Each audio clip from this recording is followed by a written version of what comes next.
Hi there. This is another podcast from We Talk Science. My name is Shiba, and today I'm interviewing Professor Pamela Yeh from UCLA. Hi, Pam. How are you doing? Hi, I'm good. How are you? I'm doing really, really well. Thank you so much for joining us today. First question. How did you get into what it is that you do these days? Well, I'm an evolutionary biologist, and I have always been interested in animals since I was a little kid. And so I first started in graduate school studying birds and evolution of different populations in urban environments.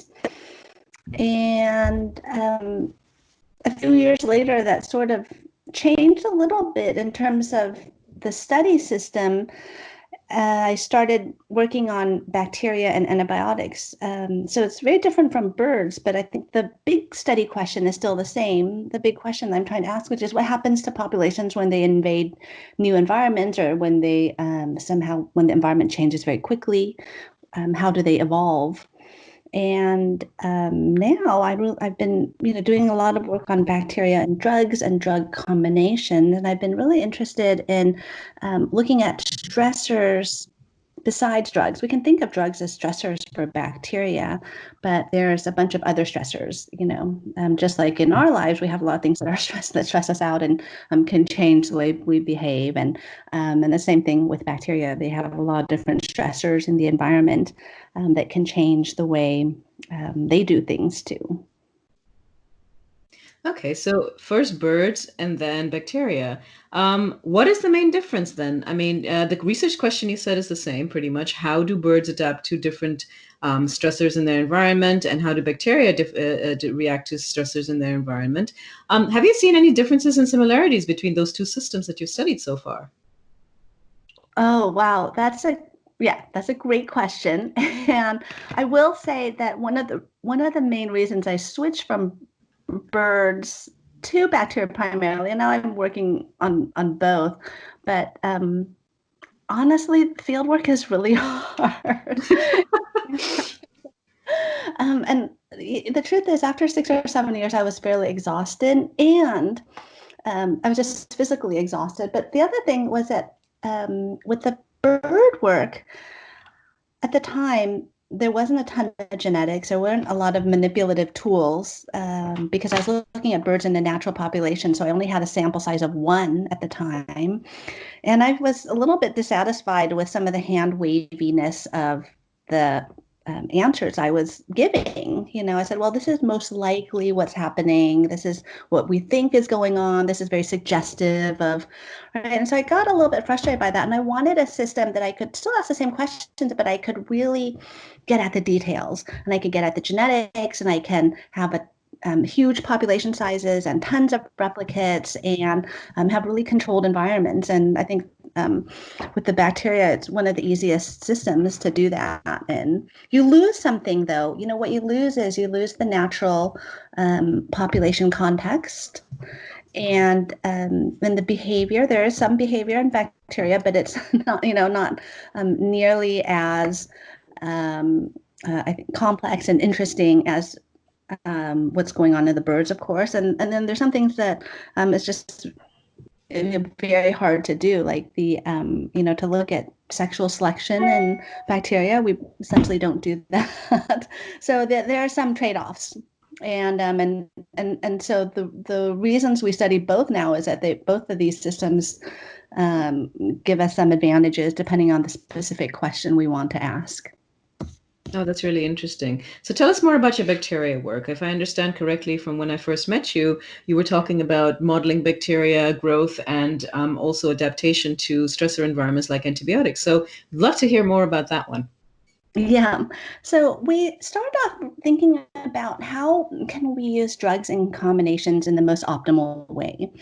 And one of the first things that we were looking at was, well, we know that traditionally to determine the mechanisms of action of a specific compound or specific drug, it's taken, dozens of scientists, years and years working together, biochemists and geneticists and so on, try to figure out the mechanism of a single drug. And one of the things that we did was and this was in Roy Kosciuszko's lab when I was a postdoc, we um, found a really simple mechanism for determining the mechanism of action of a specific drug, which is to just look at how it interacts with other drugs. And it turns out that you can cluster drugs based on how they interact with other drugs, and all the drugs that cluster together have the same mechanism of action. And by mechanism of action, I'm talking about what is that drug doing to the bacteria? Is it harming its protein synthesis abilities? Is it harming the bacteria's ability to make a cell wall? Is it harming bacteria's ability to synthesize DNA and to supercoil DNA? There's all these different mechanisms of action that the drugs have, and knowing that mechanism can be really critical to prescribing certain treatment and dealing with treatment strategies. So that's one of the first things that we did, was to use a simple interaction measurement to see how these guys are interacting with other drugs, to figure out the mechanisms of action of a specific drug or compound. So when you talk about the drugs that you can cluster together that have different sort of mechanisms against bacterial growth, when you were looking at the combinations of drugs, were you looking at similar drugs, basically two drugs that act in the same way, or were you actually looking at drugs in different categories? Yeah, that's a great question. We did both. What we did was we took a set of about 20 very commonly used antibiotics, and we did pairwise interactions we did all possible pairwise interactions. So sometimes we looked at two drugs that had very similar mechanisms of action, like they're both protein synthesis inhibitors, for example. And sometimes we looked at drugs that were very, very different. One is an aminoglycoside and another is a cell wall synthesis inhibitor or something like that. So we did all possible interactions from a set of about 20 drugs, so that we could understand what was going on, how these drugs are interacting, and what those interactions tell us about the mechanisms of these drugs. So what did you find? Did you find there were differences between the drugs that actually came from the same category versus the drugs that came from different categories? Was one combination more effective than another? We found that it was fairly complex in terms of the interactions. There are some drugs that worked really well together, and by that I mean they were very synergistic, and there was a high killing efficiency when the two drugs were in combination, and some drug combinations that were antagonistic, meaning they didn't kill nearly as well as you would expect based on how the single drugs by themselves did in terms of killing efficiency. So the patterns were fairly complex. But one of the things that we did find that's been really fascinating to me and has been at least a part of my research thread for the last maybe 15 years or so, has been that there's this really interesting case where you can put one drug and it can kill off the entire bacteria population, and you can put another drug and it can have some effect, right? It kills off 20% or some amount of the population. But if you put those two together, the population actually can start to grow and do better than just that single drug that kill the population by itself, which is very weird, right? You put another drug in, and now the population is growing, and we term that suppression. And it's just a very strange case where one drug kills it, but you add another drug, and the population is growing.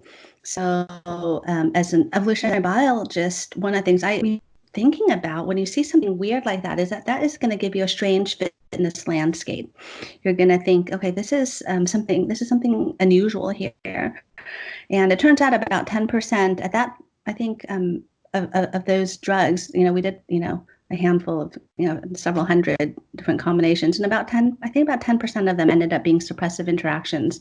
So it's a very strange subset of interactions that we've since been really interested in. So, first of all, just stepping a little bit back, looking at what the interactions that you've seen, so basically using the different types of drugs and different, combinations, can you actually predict now, using what you've already seen, to really say, okay, if you take a drug that disrupts the cell wall of the bacteria and then you basically combine it with another drug that stops the DNA synthesis of the bacteria, that you would have a better outcome? Can you predict that? Yeah, we think we can. We think we have a good idea. Now, if you have any kind of drug in one mechanism action, like, like you're saying, cell wall synthesis, and another one, protein synthesis, we think we now have an idea of whether it should be synergistic or antagonistic. Cool. Wow. Awesome. So let's talk about this very strange subset of the population where you have, one drug that kills the bacterial population, and if you add another one, it actually starts to happily grow. What do you think is happening there? So what mechanisms come to mind there? Why is this going on? That's such a great question, and I will tell you, when everywhere I went when I was giving talks, I was giving job talks, about 12 years ago, 11 years ago, and I was looking for faculty positions. Um, it's something that everybody wants to know, and I'm so grateful that one of my lab mates, my postdoc lab mates, at the time, had just published a beautiful paper. To date, I think it's the only mechanism that we understand, that we know about, for suppression. This is actually Tobias Bolenbach's work, and it was published in Cell. And what they found was that um, protein synthesis inhibitor drugs and DNA gyrase inhibitor drugs are often suppressive. These two categories together often suppress each other. And they did an elegant set of experiments that showed essentially that that not only is it the amount of protein or the amount of DNA that you're making that's important, but it's also the ratio. So if you have too much of one and not enough of another, and that's just like if you just have one drug, for example, that's depressing just one of them, that ratio is completely thrown off and you don't do very well. But when you depress another one by adding a second drug, your ratio is a little bit more optimal, and now you can grow a little bit faster than when you just had one drug by itself. To date, that's the only mechanism of suppression that I know, but I would guess, given that study, that maybe ratios are much more important than we had previously thought. That when we think about the cell, it's not just how much of one thing or how much of another thing, but that everything has to work. And it makes sense because you think, okay, things have to work together, and these ratios can be very critical. So that's the one mechanism of suppression I believe that we understand. That's really, really interesting. So now that you know that you have a combination of drugs, you can predict, what actually works. Um, um, how do you expect, actually, my question is this, do you expect that since bacteria are evolving so quickly and they gain resistance so quickly, what do you think would happen if, we would start treating patients, for example, with a combination of drugs? What is the chances that the bacteria will are actually able to mutate so that they can gain resistance to like both combinations of these drugs? Yeah, that's such a great question. And I think that there's mutations that bacteria evolve that are fairly that are fairly broad, in the sense that they can target multiple types of drugs. For example, there's a resistance mutation that's a pump, right, that pumps out an efflux pump that will pump out the drug. And that's not very specific. It can pump out a whole bunch, a number of different types of drugs. There are mutations that are a little bit more, well, or a lot more specific. For example, that it just changes the binding site a little bit. So now the drug can't bind as well, and can't harm the bacteria in the way that that we had originally hoped. And so that's very specific to the drug, and both things evolve, and we are very interested in these jumps. Do you get one resistance mutation that now lets you become resistant to a whole bunch of drugs, or if you have multiple drugs, is it usually stepwise resistant, that you become resistant to A, resistant to B, resistant to C? And that's something that our lab, and I think other labs, are very interested in, have been looking into. I don't have a great answer to that, but it's particularly as we're looking at higher order combinations. So we've been very interested in looking at 3 drugs, 4 drugs, 5 drugs, because I think everybody in the antibiotic world will tell you that the future of antibiotics is in combinations. Yes. And if it's in combinations, it's no longer going to be enough at some point for it to just be 2 drugs. And for some of our pathogens that are highly resistant, people are looking at a lot more than 2 drugs. So we're really, one of the main things that we're doing right now is trying to understand higher order drug interactions. And by higher order, I just mean more than 2, so 3 or more. Yeah. That's really interesting, because you can imagine that, right now we have the issue, of course, of antimicrobial resistance, and maybe using like 2 drugs, 3 drugs, and 4 drugs or more drugs in combination would buy us a little bit more time to finally discover the more antibiotics or actually other technologies that can actually kill pathogenic bacteria and stop infections. So that's really great work. Yeah. Oh, no, what you're saying is absolutely right, that it's, and I always think about it as buying time, so that we can maybe find new targets or new drugs. I think a lot of the more applied part of what I do is just trying to buy time so that we can find that hopefully the other labs can find new drugs, because my lab isn't in the business of doing of drug discovery, but hoping to slow down the rates of evolution, hoping to have treatment strategies that can decrease the likelihood of resistance evolving, so that these other labs and these companies that do look for new drugs and new targets can do that. And also buying time for for us, kind of as a global society, to figure out the policy strategies that we need in place to decrease the likelihood of resistance. So I do think a lot of the work that we do in our lab is about buying time. Yeah, brilliant. So where does the temperature angle come in then?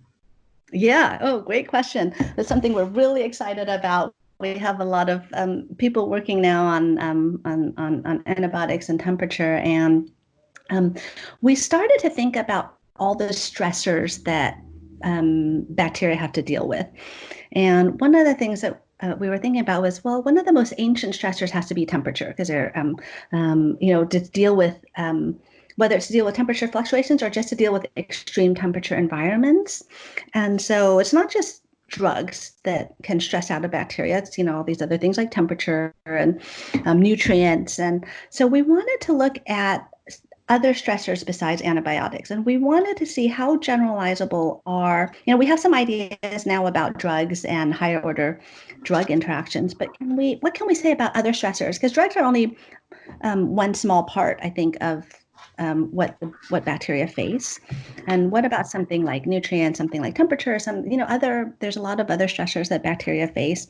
And so we started to think about temperature for a couple of reasons. To be honest, one of the ones is just logistically it was easier. Temperature is something that you can easily control in the lab, and have pretty good faith that you have that temperature for the entire time of the experiment, and I can very easily tune it.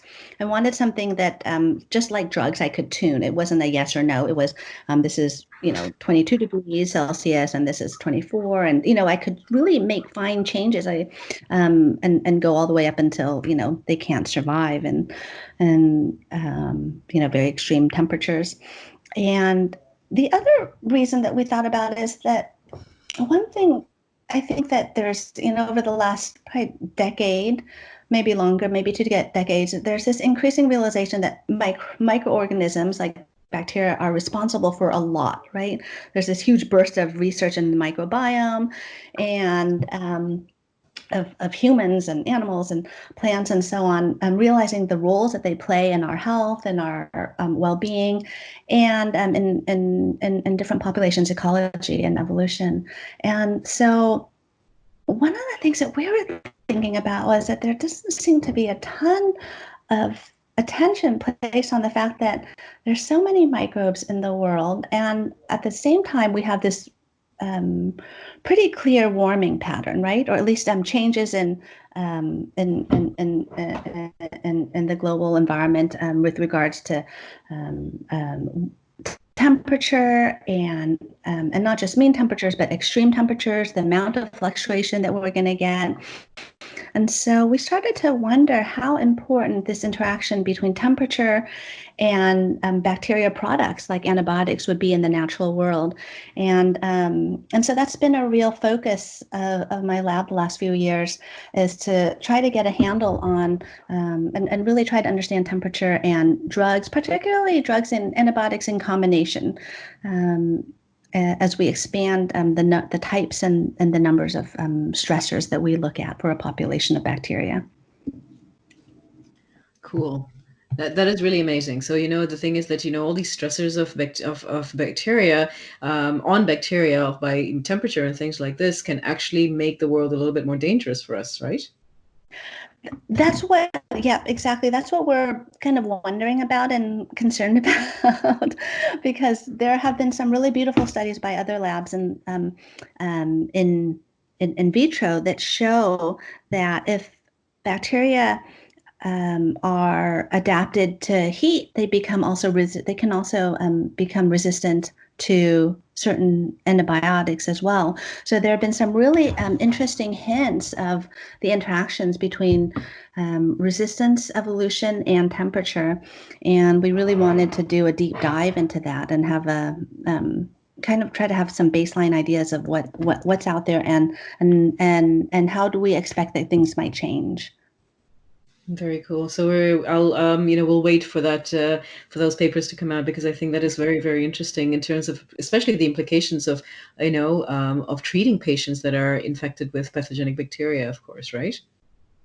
Right, absolutely. Because a lot of patients also have high fever, and so how does that fever and how changes the body temperature? And most of our studies on drug interactions, when we think about drug interactions and we think about humans, is done at human temperature of 37 degrees, right? Which is not the fever temperature. Our fever temperature can be a lot higher. So we've been thinking about from the applied side in terms of human health. We've been thinking about fever and how does that change drug interactions as we start to think about higher and higher combinations, higher order drug combinations. Brilliant. So let's change gears just a little bit, and I just wanted to talk to you in the last few minutes about your experiences in science as a very young professor at UCLA. How have you found being a woman in science? Have you faced any challenges? And what kind of advice would you give to a woman who wants to, follow in your footsteps? Oh, wow.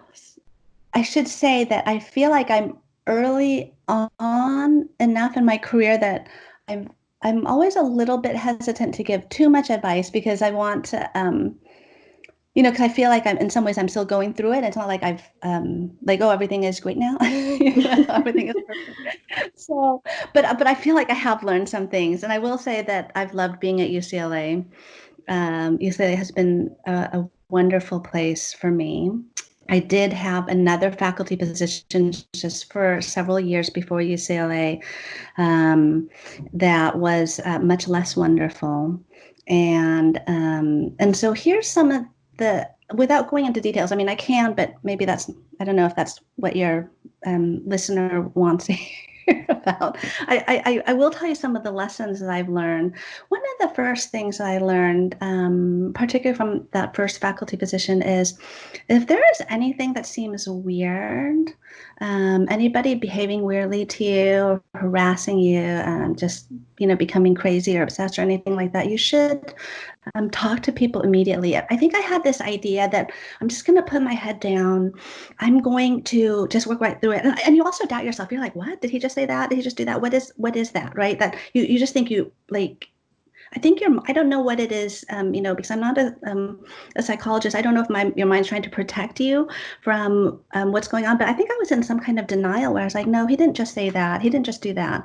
Right. And one of the things, and I just thought, my work is going to speak for itself. I'm just going to sit down. I'm going to do my work, and I'm just, I'm going to focus. I'm just going to work so hard and all that. And I think that's a big mistake. I think that if there's anything that's where people are doing stuff that they shouldn't be doing, I think you need to tell people, and you need to tell a lot of people, because some people you tell they might not care, they might try to brush it under the rug, or tell a lot of people. Go, to a bunch of mentors and supervisors and all of those things. Make sure that people know, because when you're a new faculty, you have no idea what the rules are. You don't know what these unspoken rules are. You don't know about what these alliances are between different people, and so I think you have to speak up. And I just learned that so late in the game, um, and it made my life very difficult. So I would say speak up, and tell a lot of different people, and don't doubt yourself. I think I was just like, that's weird. Well, does that happen to everybody? Maybe that's just the culture here. Um, and so I've learned to speak up. It's taken a long time. I've, as a grad student, I've been in academia as a grad student and a postdoc, and now this is, I think, my 11th year as faculty. And I feel like it's taken me a while to figure that out. So I think the first thing is just speak up, and talk to people. And if there's anything even slightly weird, talk about it, because it could be weird, or yeah, it could be you, or it could be them. So I Yeah. think that's my most important advice is speak up. And then I think the second thing that is related to that is to have a lot of different mentors.